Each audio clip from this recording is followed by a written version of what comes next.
Hello, people of the internet.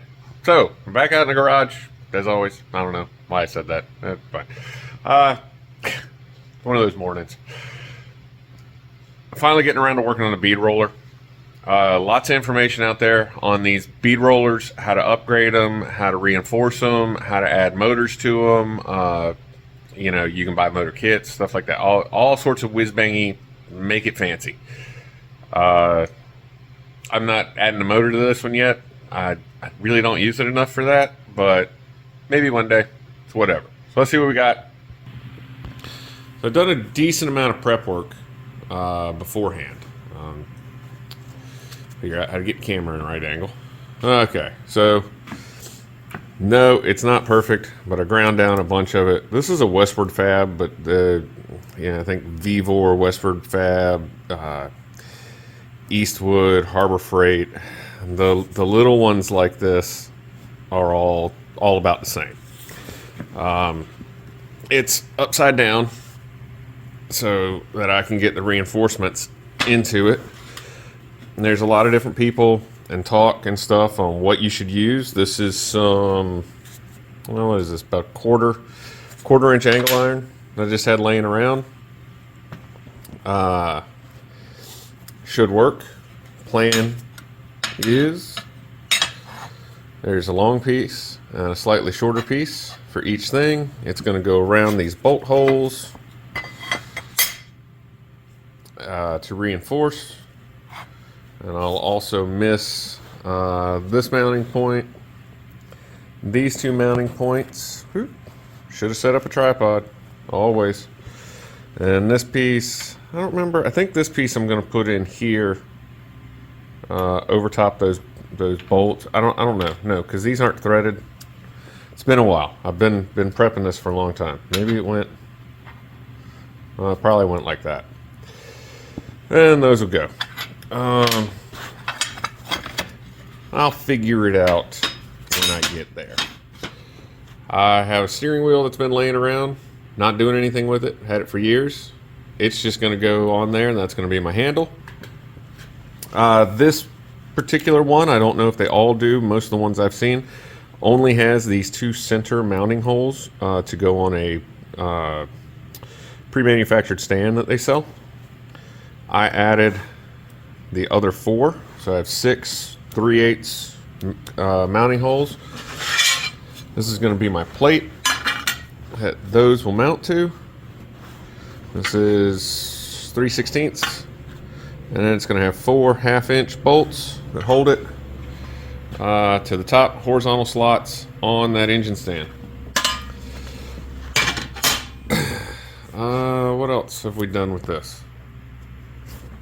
I have already added and done everything. So the second hole that's in here will be spring-loaded return bolt, so that this block, the top die, slides up and down as you turn the handle.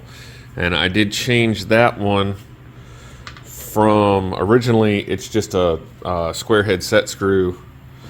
Oh, what do I got? Get around everything. I changed it over to the little handle. Pretty sure I did a video on just slapping together this little handle, but I'm going to use this to control height on that particular block. And that's not the block that I drilled out for the bolt. Is that the block I drilled out for the bolt? That's not either. I don't know where it went.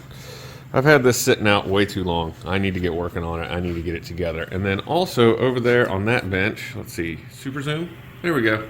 You can see those guys right there. Those are the rest of the dies, and those are just some peg hooks I had laying around.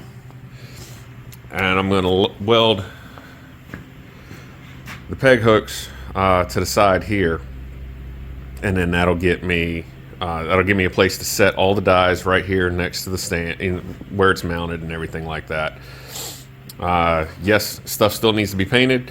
We're currently in fall spring here in Southern Ohio, so hopefully in a couple of weeks we'll be in real spring, and we won't be, freezing and below like 70s all day, and I'll be able to get some painting and stuff done.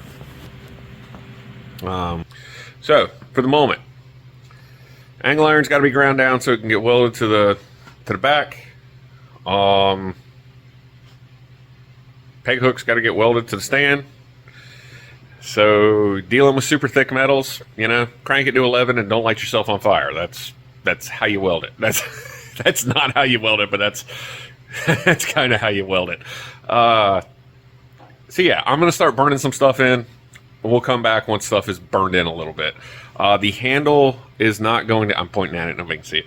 The handle is not going to get welded until I get the machine, or get the unit put back together and set on. I've got the steering wheel pre-drilled so that it is a tap-on fit to the shaft.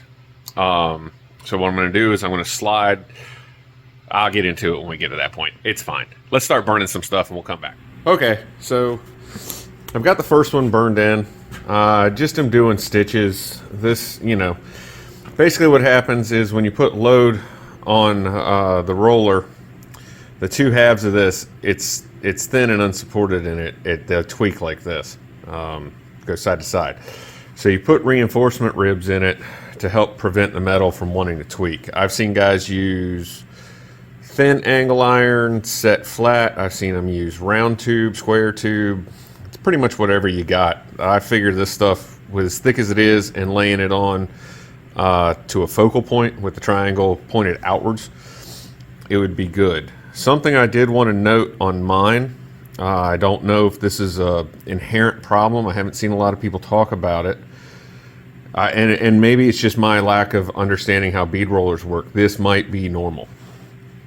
The top here seems pretty symmetrical from here to here as far as measuring. It's the same distance within really close tolerances.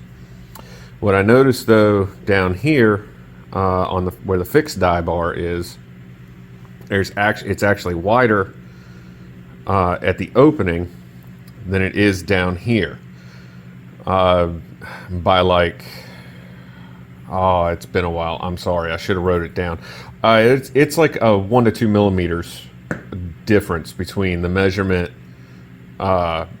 just even in the opening, between the opening at this end and between the opening at this end. This end is 1 to 2 millimeters wider.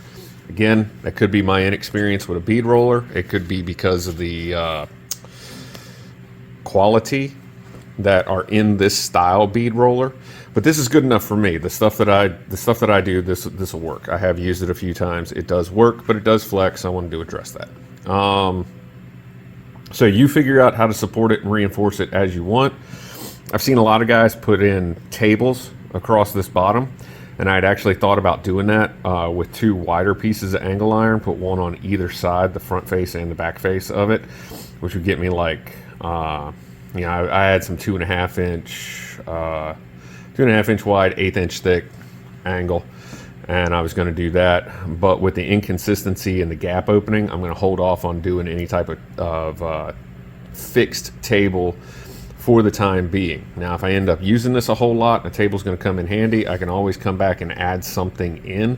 But for right now, this is where we're at. I just wanted to give that brief description, and we're going to be back to burning stuff. Okay, and we've got it all burned in. Some of it went a little better than other pieces. This is the top of the unit here. I got this piece tacked in first. I didn't burn it in. I tacked it in the corners and test fit this outer piece, and it was just enough room. So I really didn't get these two pieces in the middle burned into the plate, the actual unit, as well as I wanted. I did get it, especially on the outer sides, but in the middle it's not as well as I wanted. But these are attached together nicely. This is attached together well. I know, I'm a grinder, not a welder. Don't judge my welds. But the metal always sticks together and doesn't come apart, so I can live with that. So that's reinforced. Like I say, lots of information on the internet about it.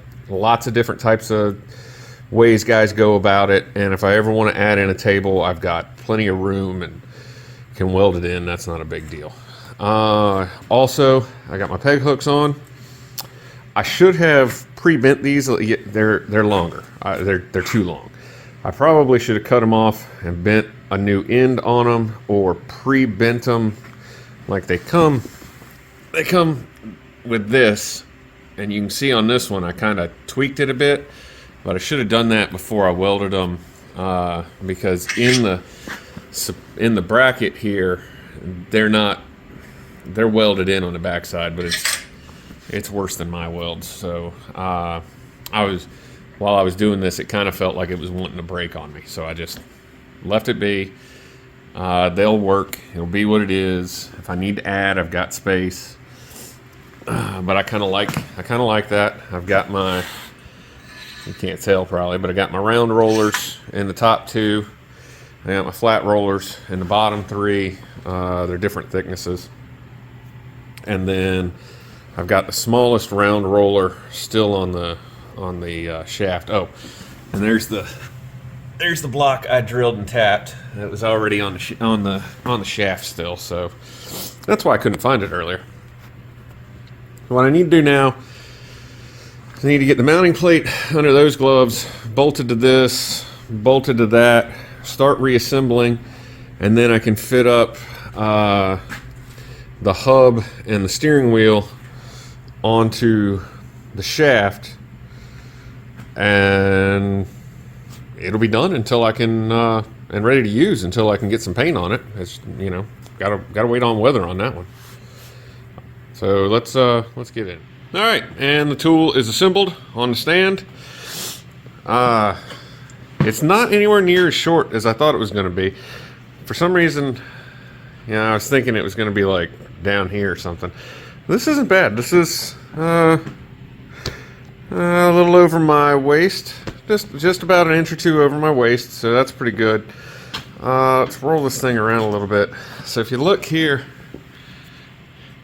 That's where you can see the opening difference between this end and the other end. That's this hole has no play in it, so it's not like that block can just be dropped down. And I did check; all 4 blocks are uniform in size. They match.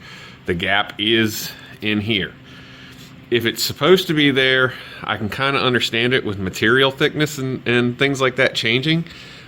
But then you would think that this block should be of a different thickness than the rest. But like, again, maybe it's the unit I got. Maybe that's how they all are. I don't really know. Yes, it's tilted. That was addressed when I built the stand. Sorry, it's old Orange Gear Harbor Freight, man. It's not even new era Harbor Freight. It's old Harbor Freight. So now on to the handle. And what this comes with originally is a great big crank handle, and they're nice. They do work. They are fine for what they are. But I want to get this Grant steering wheel. It's your generic. I had this for a long time. I went to use it on a project, and then it wasn't what I wanted. So what I did was I cut the collar off of the crank handle.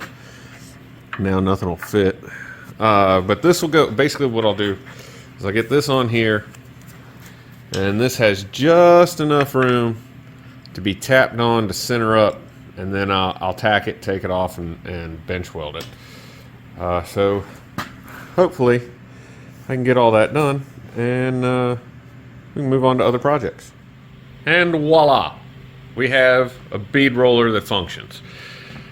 I got a little carried away welding up the steering wheel here, and I also didn't really think or care about the plastic spacer. So it's a little, it's plastic that was too close to being welded. It's what it happens. But we got good rotation. And what I like, and I think a lot of people, because I've seen a lot of people when they keep a manual, they leave they put a steering wheel or a wheel instead of the crank handle, and I think it makes it a lot easier to be able to use a hand with the material, and then just, you know, you're just doing this.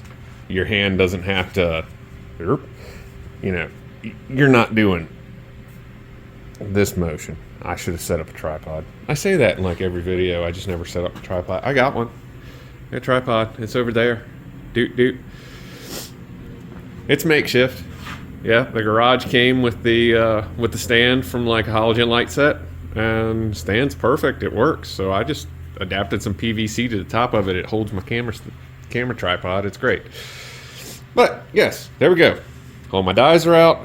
Everything's here. I do think I'm gonna need a slightly stiffer spring in here. It retracts. I mean, but it's not the greatest. I think I'm just gonna see about getting something a little better. But everything works. I like the big handle up here. That drop out of it. That's kind of why I want to do that. The bolt is threaded in as far as it goes. It needs to be lubed.